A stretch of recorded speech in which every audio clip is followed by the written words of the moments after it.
if that was to be like something where that was implemented in different areas of Brooklyn, and you know, just the whole tri-state, everywhere in the hood and everywhere, like I think a lot of people will mess with it. Yeah, you know what I mean. Like, especially come as you are. Yeah, and I like that what you said. It was more like big brother, it was father figures, and they taught you survival tactics, basically how to survive if you don't got. You know, you need to build a fire. They taught you how to cook, and they made like badges and things. So it more or less it pushed you. You want to get your badge. You want to get your trophy in the aspect. That was cool. That was cool. So what was your badge, baby? What badge you got, my dub? Listen, man.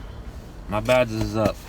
My badge is up. That's all I gotta say. That's all I gotta say. I was young when I joined. You know what I mean? Like my brother and all them. Like they were there for a while, and then you know I came on, and I did like a few trips and stuff like that, and then like so how it went and then it you know it kind of died out and shit like that. Unfortunately. Yeah.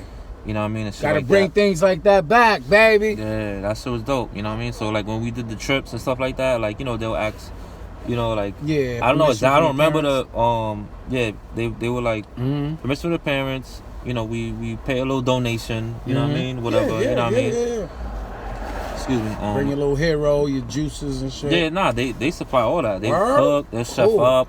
Like they would do all that. You know what I mean? Like and this when I was younger, so they would. You know, they be chilling and, you know, the older guys. Like, shout out to them brothers. You remember their name? Oh, damn. Yeah.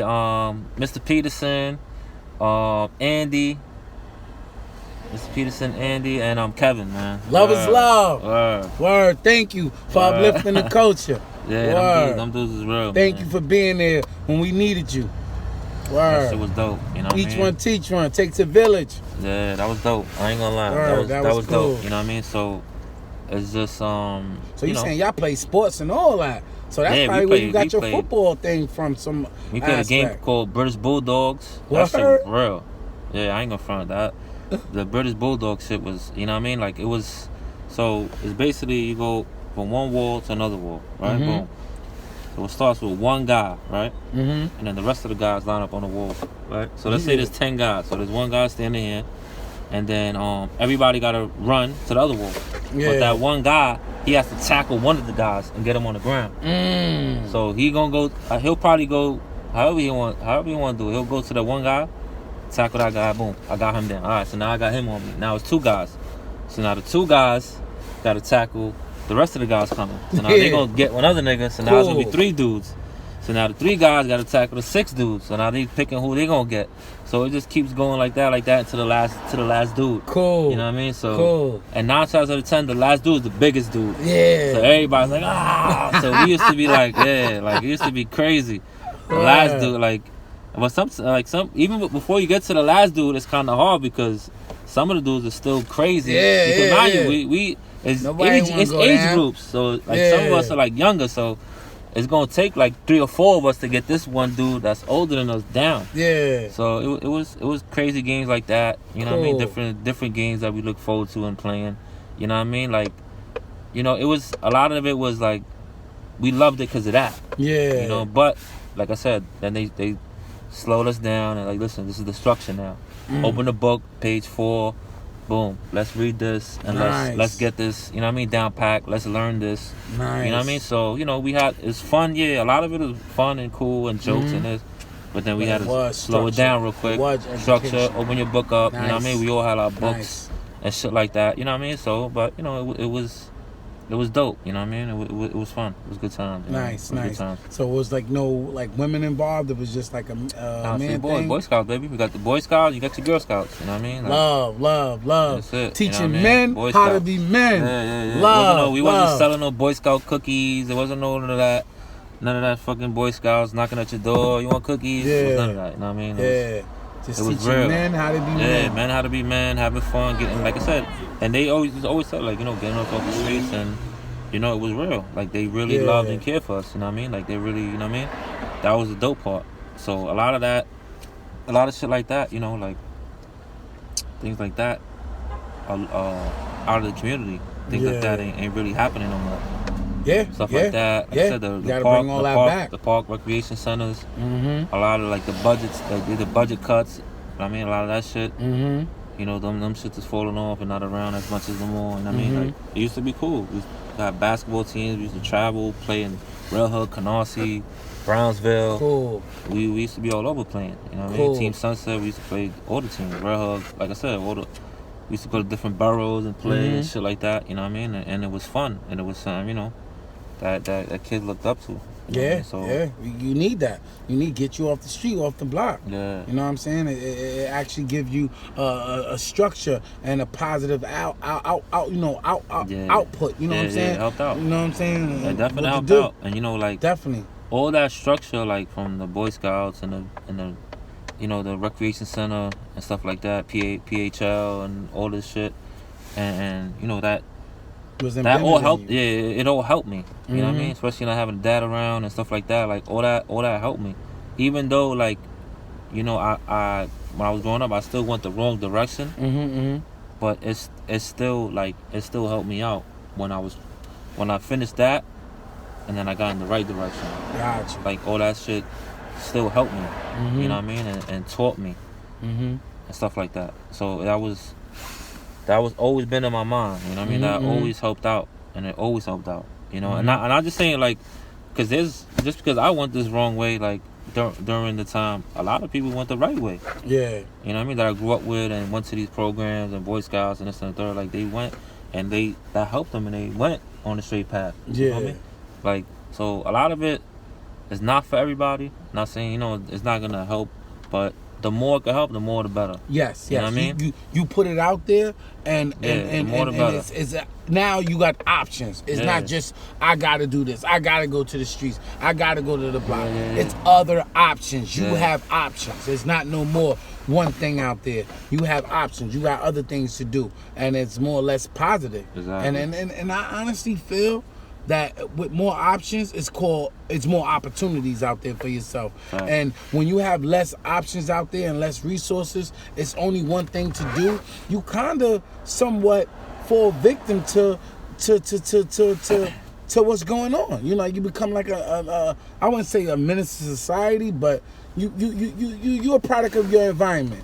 If your environment has good things like outreach programs, churches, Boy Scouts, it takes a lot of youth and people from off those blocks and those streets. And there's so much. And now you have options because everybody don't want to hit the block.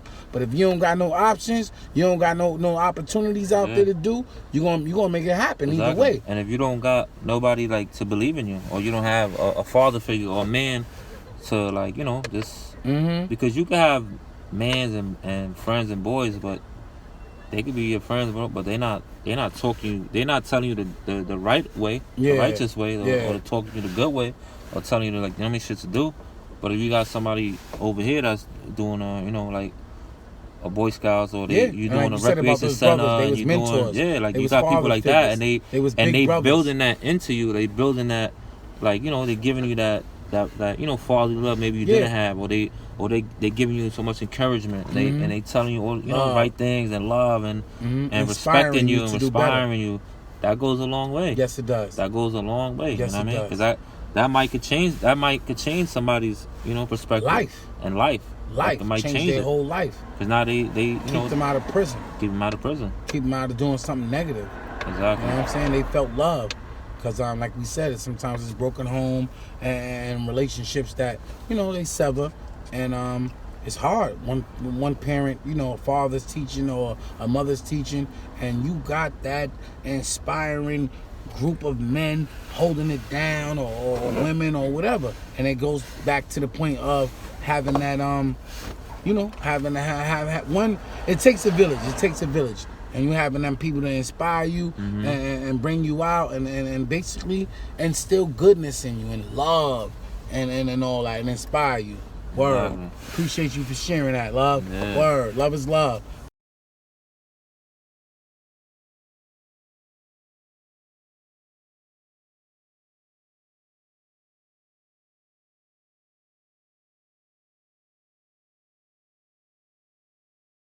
Appreciate you sharing that. Word. Yeah, it's definitely love. Word. That's dope. You know what I mean? Like, nowadays, like I said, like a lot of you know, with all the with mental health and everything like that, that plays like a definite big part in the community. Yes, it does. You know what I mean? Cause yes, it does. A lot of people we don't know what we traumatized. People going through. Yeah, we traumatized. We've been through a lot. We still going through a lot. Seen people got shot, murdered right in our face. Yep. A lot of us do need mental health. Exactly. Parents. We saw mothers and fathers on drugs. We saw friends get murdered in our face. You know? And a lot of times so just having that love, just having somebody that cares. Yeah. There's a lot of people that are walking around like nobody cares about me, nobody loves me, nobody fucks with me, nobody. I agree. And they just walk around with that, and that's just killing them every day. Yeah. Every day. My mother don't love me. My father don't love me. So nobody loves me. Nobody cares about me. Nobody cares. Yeah. But if they have something there's something that could help them, and there's programs and this and that. I do love. And there's people here like, hey, listen, yeah, like, yo, we love you. Like, what's going on? Hey, what's your name? Like, and then you know you involved in different things like that, and that could change people's lives. You know what I mean? So there's not a lot of live changing programs right now. Feel me? I got you. We need shit like that. We need life changing programs. Fact. Got you. That's what we need. Word. I feel like we missing out on that. Yeah. And life changing programs. We need to start building stuff like that, man. Yeah. Around the communities. Yeah. You know what I mean? Like more and more. Huh? Yeah, I agree. I definitely feel that you know, like I always say, each one teach one. I had them shirts coming soon too. Each one teach one, and that's what we gotta basically do. Each one teach one, and come out of the like the churches gotta come out. Teachers kind of come out. You know, the schools start coming out, knocking on doors, pulling kids out, putting them into these good positive programs, like we said, basketball and football, and then adding education, adding, you know, bringing themselves up, and like I said, tying the tie. And every young man should have a pair of dress shoes. Every young man should have a suit. You know, always, definitely. You know, teach the kids that. Definitely. You know, a lot of times we look at sneakers and the hoodies and the shoes and all that, but every young man should have some shoes, not just to go to court. You know what I'm saying? Not just for court. No. Not just for court. You should have some shoes in your closet, dress pants, dress socks, and know how to like articulate yourself. And trust me, when you put those shoes and you got that fit on, you feel different. You feel good. It's a different swag. It's definitely a different swag. Facts. You know what I mean? Grown man swag. Yeah, something. And people look at you different. Your appearance change, and they look at you different. Yeah, and it's like there's a lot of kids out there that don't know, but a lot of kids are entrepreneurs. Yeah. That have ideas and have this, and you know they need that like push and that love and that guidance to be like, you know, I could do this. I could that motivation. You know what I mean? Like, so you know, like I found it, you know, at my later age. You know, I got the motivation, like, yo, let me do this. Let me get into something that, you know, I like, and is you know, is about the culture and people liking, and you know, I was like, let me do this, and you know, something I got a little passion for. So it's pretty dope, you know what I mean? So it's so much nowadays. There's so much hustling that you could do. That's legit. You don't gotta be in the streets and get crazy and, you know, jeopardize your freedom, your life, and all this shit. You know what I mean? There's so many different hustles that you could do. You know what I mean? Like you could put yourself clothes, sneakers. You could moving company. Like, definitely. You know, whatever you want. Like, you know, whatever you want to do. Like this now you got, look, you can deliver food. You could be your own delivery man. You got Uber Eats. You got all these different things you could do. You know what I mean? Like you can pick up orders, start your thing, boom. You're doing orders. Like you don't got to jump on a drug route. You could jump on an Uber route. You know what I mean? You could jump on a Lyft route. You don't got to be on a drug route. You could do it the legit way. Look, I'm on a route, yeah, but I'm selling food. You know what I mean? But a lot of, you know, people got egos and this and the third, and like people need to let that go. You know what I mean? Like, I remember when we was young, and I don't know, everybody picked up a pack instead of packing bags. That was like a corny thing. Oh, you packing bags? I definitely packed that bag. Yeah, I packed bags. I used to pack bags in C-Town. Yeah, I did that shit. Yeah. I definitely did that. I was a knucklehead. I did that. In my era, it was better to hustle and sell that bad stuff, that poison, than to pack bags. So of course. I definitely know that silly shit that you know, they plant in your head, and it's sad. Your peers do it too. I did the packing bag, and like I said, it's all about choices nowadays. Like I said, I did the packing because my sister used to work in the supermarket, so I used to pack bags and stuff like that when I was young. And, you know, so I had the... Etiquette classes was on my mind. I'm sorry. Etiquette classes. Damn, that shit was just killing me. There we go. Yeah, that's there. What it is. Sorry to cut you off. Yeah, nah, it's all about, like I said, it's all about choices. Because, you know, I did the packing the bags thing and was around the working environment, you know what I mean, when I was young. And then, you know, growing up, boom, then you around, you know, the homies and everybody else, and they, you know, they in the street life, this, that, and third. So, and, you know, I still went to that, you know what I mean, even though I, you know, was around, you know, my sister work, mom work, you know, so it's all about choices, you know what I mean? Like, you know, I wouldn't regret anything, you know, like I went through and everything, because, you know, it built me and made me the man I am now, you know what I mean? I got a beautiful family, good job, you know what I mean? I have something that I do, a passion that I love to do and shit like that, and, you know, it taught me so much shit, you know what I mean? Yeah. But, you know, for kids that's, you know, coming up and don't gotta go through that, you know what I mean? Like, just do better choices, you know what I mean? It's a lot of money to get out here that not dirty money. It's legit money, you know what I mean? And it's everything is like going up right now, you know what I mean? Everything's going up right now, and there's so much stuff to do, and there's so much knowledge in your hand, you know what I mean? That so much knowledge in your hand that you could do. I also wanted to touch on a little bit, basically, not to get a little personal, but I know, you know, you and your father, y'all have, you know, a relationship that's a little rough sometimes, you know. And I like how you change the narrative with your son. And I feel like a lot of men, we get bitter and we get upset because of our parents or our relationship with our moms and father, and we pass that down to the kid. And I see you with your little man, y'all playing, and you don't, you know, you might argue with your pops one day and still go home and wrestle and play with little man. So I feel like a lot of times we need to, I mean, some people need therapy and they need to talk, and that mental health is real. That mental health is real. I definitely know we as a culture, we need to lock in and get that mental health. We really do. You know, we argue with our family, our pops, our moms, sisters and brothers, and we've been brought up rough. This culture been brought up rough. I'm talking about everybody that redline, and we came from the hood and them bad communities, black, white, Spanish, whoever you are. We came from them bad communities in the hood, and a lot of times we got a lot of mental situations that we need to vent and somebody to talk to. Seek mental health, find somebody to talk to and vent. And I like what this brother is doing. You know, he had little relationship with his father. Sometimes it can get a little rocky, but him and his son got a real close bond, and that's what we need to do. Don't pass on any bad vibes or any like break the narrative.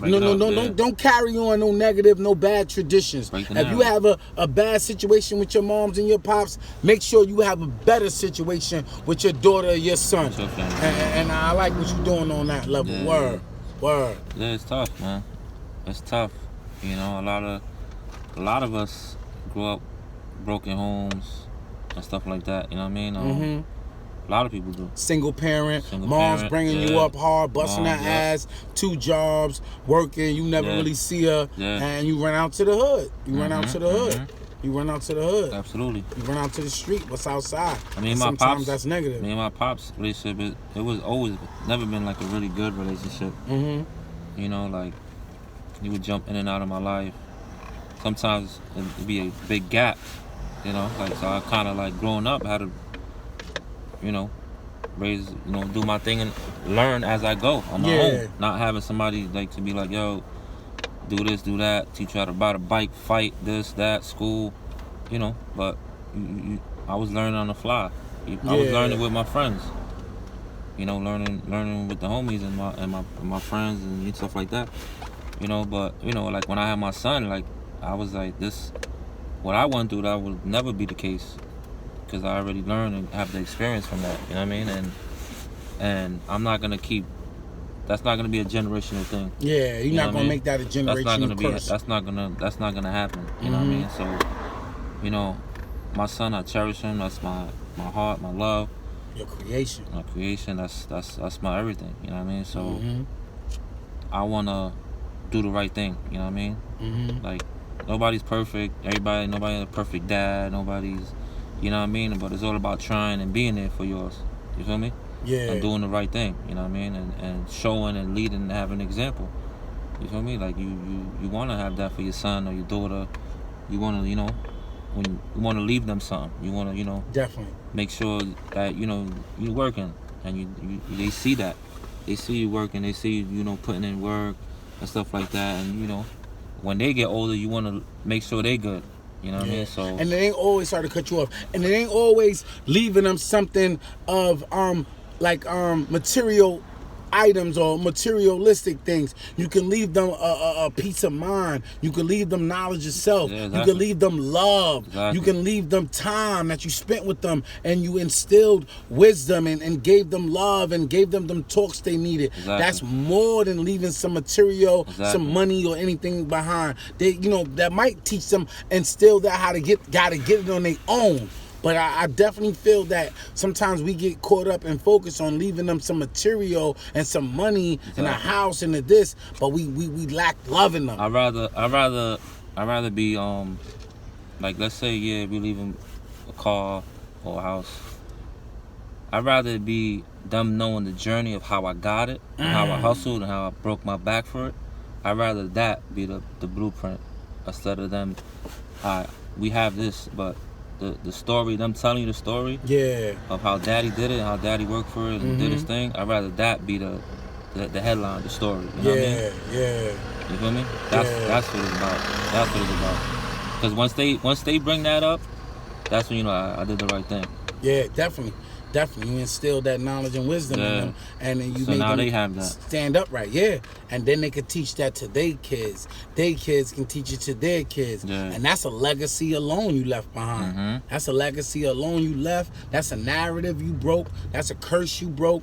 That's all that. Now they upright. You know what I'm saying? They don't carry no bad in the future or in the generations that's to come. They broke that. They instilled love, trust, understanding, and healthiness. You know what I'm saying? Wisdom, unity, family oriented, things of that, you know, that nature. So I really commend you on that too. Word. Thank you, brother. Appreciate it. Word. Appreciate that. We're gonna wrap this one up though. Word. Love is love. Driving Chronicles, where conversations collide.